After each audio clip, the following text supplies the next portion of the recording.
এই শব্দটি বানানো ইজরা করুন।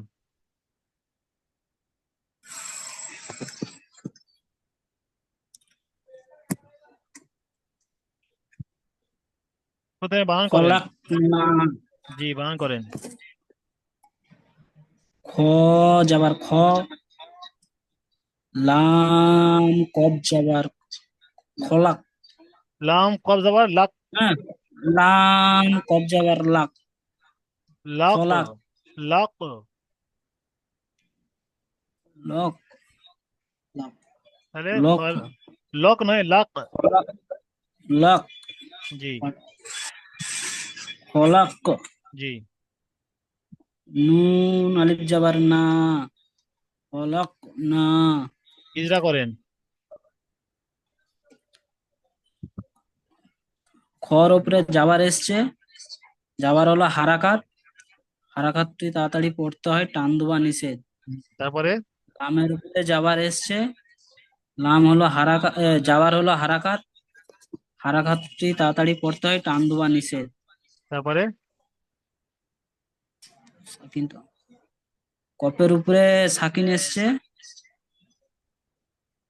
সাকিন এসছে, কফ সাকিনকে ডান দিকের অক্ষরের সাথে মিলিয়ে পড়তে হয়। কফের উপরে সাকিন এসছে, কফ কলকলা। কফ কফ কলকলা। ত বা জিম দাল পড়েছিলেন? জি কলকলা জি, অক্ষর কয়টি? তাহলে কলকলা পড়ার নিয়ম কি? কেটে দিচ্ছি। পড়েন। তাহলে কলকলা ইজরাটা কি হবে? কফের ইজরা কি হবে? কফের উপরে সাকিন এসছে, কফ কলকলাকে কফ কফকে কলকলা করে ডান দিকের অক্ষরের সঙ্গে মিলিয়ে পড়া। কফের উপরে সাকিন কফের এসছে, কফকে কলকলা করে ডান দিকের অক্ষরের সাথে মিলিয়ে পড়া। যেমন মিলিয়ে পড়া। খলাক। এই খলাক, লাক, এই যে লাক হচ্ছে, এটা হচ্ছে কলকলা। বাটায় পুরো। জি, পড়েন। তারপরে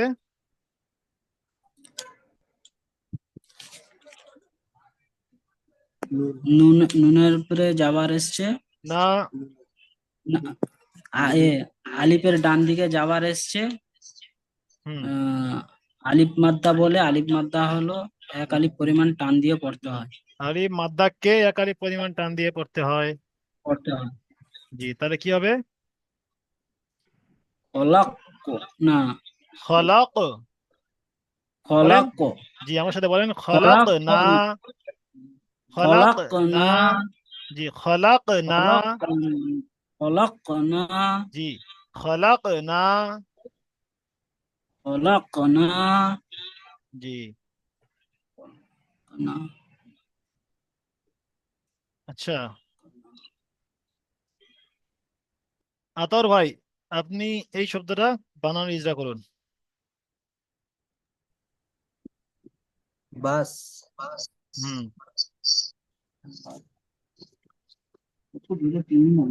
সিন। সিনের উপর সাকিন এসে সাকিনের ডান দিকে যাওয়ার এসছে। না, প্রথমে বারো পরে, বারো পরে কি আছে? বার উপর যাবার এসছে, যাবার হলো হারাকাত, হারাকাতে পড়াকে তাড়াতাড়ি পড়তে হবে, টান দিয়া নিষেধ। সিনের উপর সাকিন এসছে, সাকিন হলো, সাকিন হরুফ। সাকিনের পড়াকে ডান দিকের না, হরফের অত সাথে। বাড়তি বলতে যাই, ওরকম আমি বলে দিয়েছি। আমি কি বলেছি? অত বাড়তি বলার প্রয়োজন নেই। সিনের উপরে সাকিন আছে, সাকিন হরুফ ডান দিকে হরফের সঙ্গে মিলিয়ে পড়া, বাস। সাকিন হরফ বা ডান সাকিন দিকের হরফে হরুফ দিয়ে বলতে পড়া। পারেন, অক্ষর বলতে পারেন, আপনাদের যেটা সুবিধা হবে সেটা বলবেন। হয় বলবেন সাকিন অক্ষর ডান দিকের অক্ষরের সঙ্গে মিলিয়ে পড়া, আর নাহলে সাকিন হরুফ ডান দিকের হরফের সঙ্গে মিলিয়ে পড়া। বাস এইটুকাই। জি জি যে সিনের ডান দিকে বা আছে, বা সাথে মিলিয়ে পড়তে হবে, এত বলার প্রয়োজন নেই। জি জি। জি। তাহলে বাস। সাকিনের অক্ষরকে ডান দিকের অক্ষরের সাথে মিলিয়ে পড়তে হবে। বাস ইন যাবার, বাস। বার উপরে যাবার, বা যাবার হচ্ছে হারাকাত। বা যাবার উপরে যাবার হচ্ছে, যাবারটি হলো হারাকাত। হারাকাতে পড়াকে তাড়াতাড়ি পড়তে হয়, টান দেওয়া নিষেধ। সিনের উপরে সাকিন এসছে, সাকিন হরফ ডান দিকের হরফের সঙ্গে মিলিয়ে পড়তে হবে, বাস। ডান দিকের হরফ। জি। আচ্ছা, মাখরাজ তো আপনাদের এর আগে অক্ষর চিনতে চেনা হয়নি বলে মাখরাজ দেওয়া হয়নি, সবাই মাখরাজ কালকে থেকে দেওয়া শুরু করেছি। তাহলে মাখরাজ কালকের যে তিনটে দিয়েছে ওই তিনটেই করেছি। জি, ওই তিনটেই আমি আজকে শুনে নেব। আর বাকি এগুলো আমি আস্তে আস্তে দিয়ে দেবো, তখন শুনবো, এখন ওটা বাদ দিচ্ছি আমি। হ্যাঁ আচ্ছা, জি। হারাকাত, হরফে মাদ্দা ও হরফে লিনের অনুশীলনী করুন, মানে কি? হরফে মাদ্দা।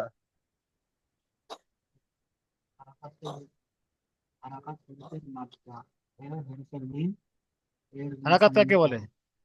হ- ধরেন হারাকাত এই, জাবা জের পেশ। জাবা জের পেশকে হারাকাত বলে। মাদ্দা, আলিফ মাদ্দা, ইয়া মাদ্দা, ওয়া মাদ্দা। হরফে লিন। আচ্ছা যাবার হারাকাতটা বলুন, হারাকাত কি? হারাকাতের পর জাবার জের হারাকাত কাকে পেশ। বলে? হারবাদ কাকে বলে? হারাবাদ কোন অক্ষরের উপরে। না, হারাকাত কাকে বলে? জাবার জের পেশকে হারাকাত বলে। জি, গুড। তাহলে হারাকাত কাকে বলে? জাবার জের পেশকে হারাকাত বলে। হারাকাতে পড়া কেমন ভাবে পড়তে হয়? তাড়াতাড়ি পড়তে হয়। তাড়াতাড়ি করতে টান হয়, দেওয়া টান দেওয়া নিশ্চয়। টান নিষেধ। দিয়া নিষেধ। আচ্ছা, মাশাআল্লাহ, আপনি চুপ করেন। আপনি মাইকটা অফ করে দেন। সাবির ভাই বলেন, হরফে মাদ্দা, হরফে মাদ্দা কয়টি, কি কি কেমন ভাবে পড়া হয় বলেন? হরফে মাদ্দা। রূপের মাদ্দা, ইয়া মাদ্দা, ওয়াও মাদ্দা, না, আলিফ প্রথমে কি মাদ্দা। আছে? আলিম মাদ্দা প্রথমে। প্রথমে কি হবে? আলিম মাদ্দা, তারপরে ইয়া মাদ্দা, তারপরে ওয়াও মাদ্দা। বলেন, আলিফ মাদ্দা, ইয়া মাদ্দা, ওয়াও মাদ্দা। আলিম মাদ্দা কাকে বলে? আলিফ মাদ্দাকে আলিম মাদ্দা কাকে বলে? আলিফের ডান দিকে আলিফ মাদ্দা, আলিফের ডান দিকে যাবার থাকলে আলিফ মাদ্দা বলে। কেমন ভাবে পড়তে হয়?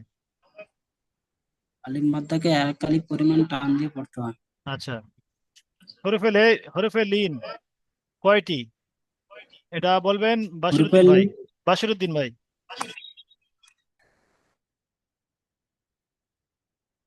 বাশিরুদ্দিন ভাই আপনি বলেন, হরফে লিন কয়টি? আহ, হরফের লিন দুইটি, ইয়ালিন আর ওয়ালিন। ওয়াওলিন কাকে বলে?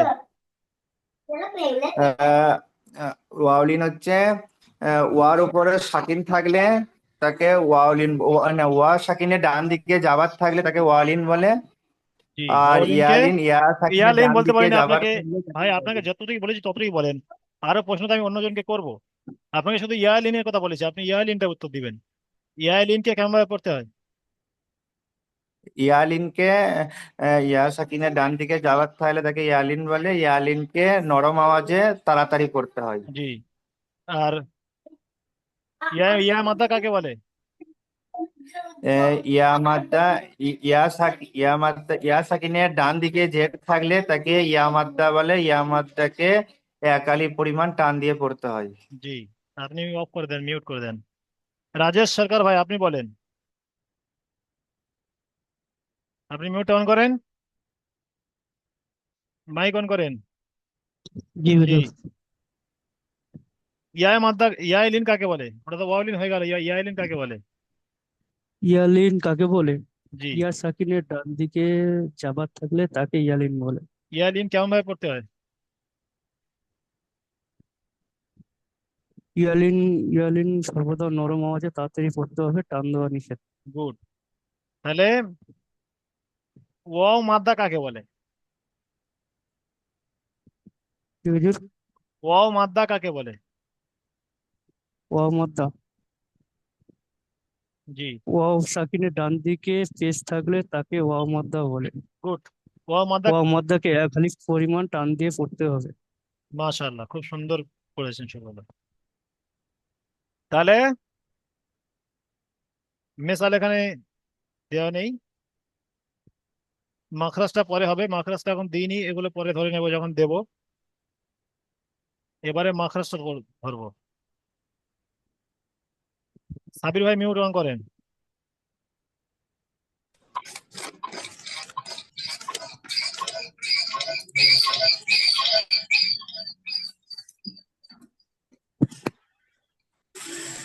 বলেন, মাখরাজ বলেন।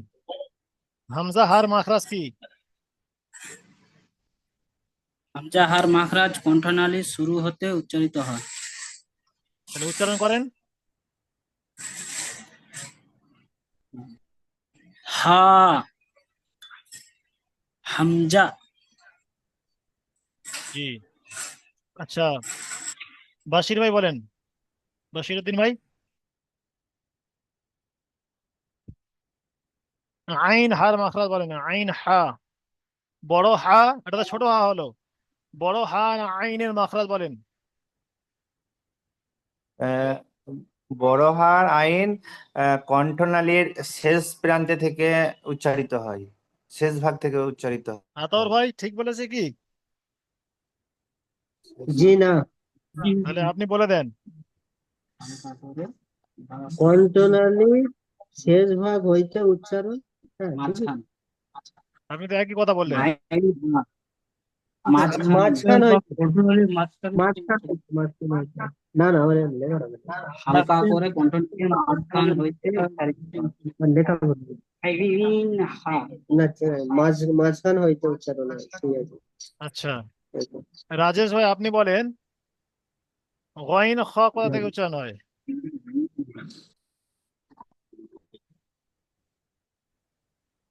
রাজেশ ভাই, জি, গইন খ কোথা থেকে উচ্চারণ হয়?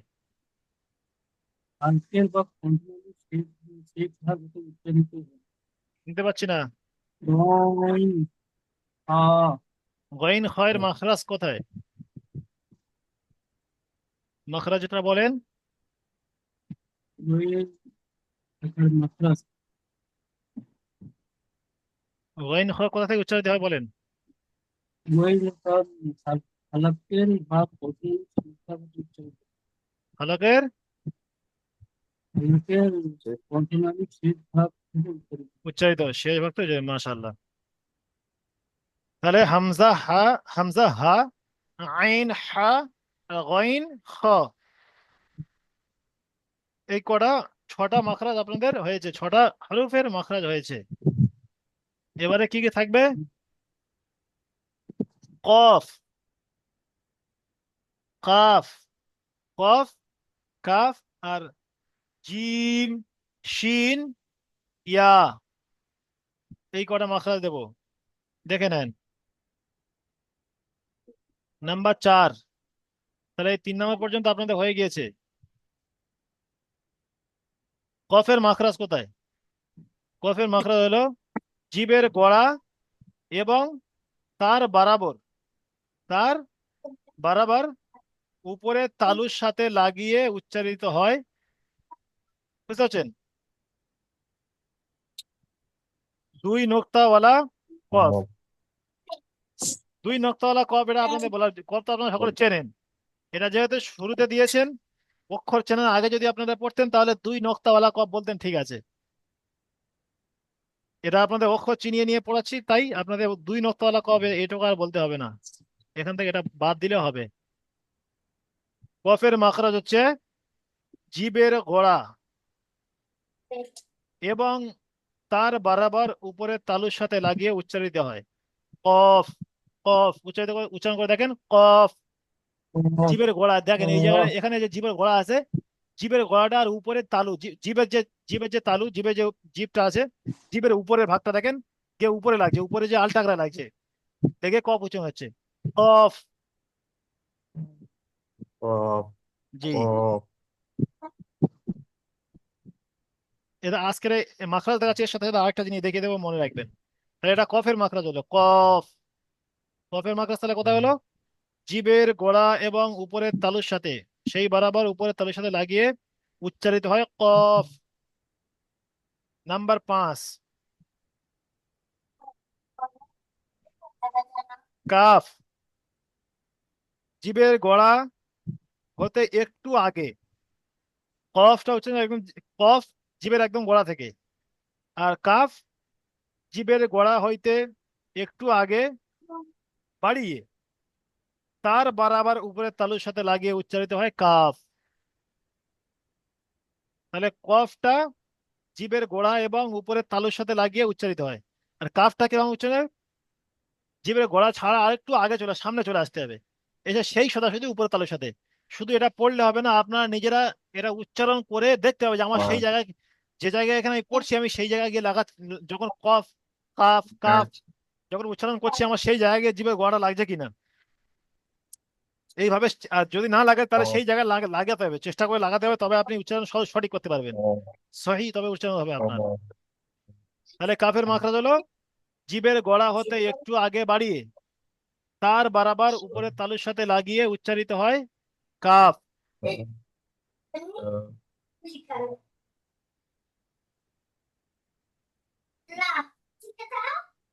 তাহলে দুটো হলো, এটা তো একটা একটা অক্ষরের মাখরাজ।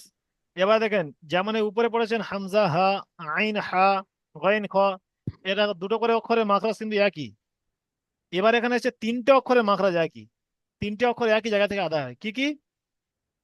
জিম, জিম শিন আর ইয়া।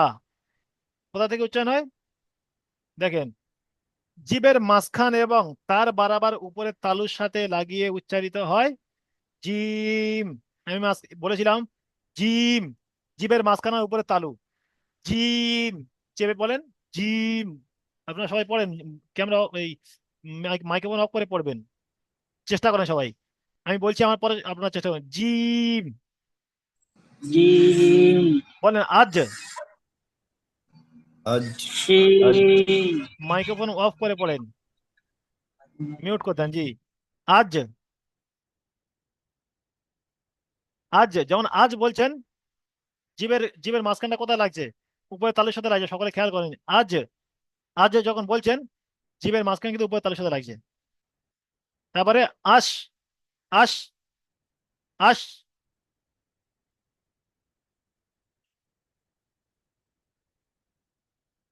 বারবার চেষ্টা করেন, যদি না যায় জিভ সেই জায়গায়, তাহলে আমার সেই জায়গায় নিয়ে যেতে হবে, তবে আমার মাখরাজটা সই হবে।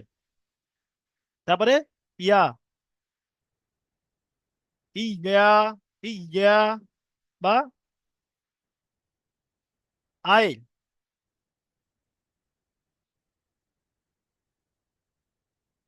জি। তাহলে মাখরাজটা কি হলো? জিভের মাঝখান এবং তার বরাবর উপরে তালুর সাথে লাগিয়ে উচ্চারিত হয় জিম, শিন, ইয়া, ইয়া। যতক্ষণ পর্যন্ত জিভ সেই জায়গায় না যাবে, ইয়া সেই জায়গায় নিয়ে যেতে হবে। তাহলে তিনটে থাকবে না আরো দেবো? কেউ একজন মিউট অন করে বলেন। এই তিনটি থাকুক হুজুর। জি, তিনটে মানে পাঁচটা অক্ষর হলো। হ্যাঁ। প্রথম হলো কফ, কাফ কফ কফ আর দাল জি। জিম ইয়া। দাল কোথায় হলো? না না জিম, কফ শিন, ইয়া। কাপ জিম জিম, শিন শিন, ইয়া ইয়া। শিন জিম শিন শিন ইয়া। ইয়া। তাহলে এই পাঁচটা। আর যেগুলো মুখস্থ ভুলবেন না, এগুলো আমি এগুলো উম, যখন তখন ধরবো, যে হয়তো বলবো যে হামজা হার বাংলাদেশ কথা বলেন, এগুলো তারা খেয়াল রাখবেন যে কোথা থেকে উচ্চারণ হচ্ছে। এটা শুধু খেয়াল নয়, মনে না রাখলে আপনি সই পড়তে পারবেন না। যখন এবার কোরআন পড়বেন বা রিডিং পড়বেন, তখন এক অক্ষর আর এক উচ্চারণ করে দিবেন। সদের উচ্চারণ কি, বদের উচ্চারণ কি, লামের উচ্চারণ কি, হয়তো লাম, কাফ, এই যে কাফ আর কফ, এই কাফ আর কফটা খুব খেয়াল রাখবেন। এটা এই যে কফ আর কাফ, এই দুটো কিন্তু এক হয়ে যায়, উচ্চারণ করতে এক হয়ে যায়। এবার আর একটা জিনিস দেখাচ্ছি, এখানে দেখাই। ওটা তো আপনাদের তিনটে পড়া দিলাম। এবারে আসল মাখরাজ দেখেন, মাখরাজ, মাখরাজ বলতে যে আসল মাখরাজটা কি।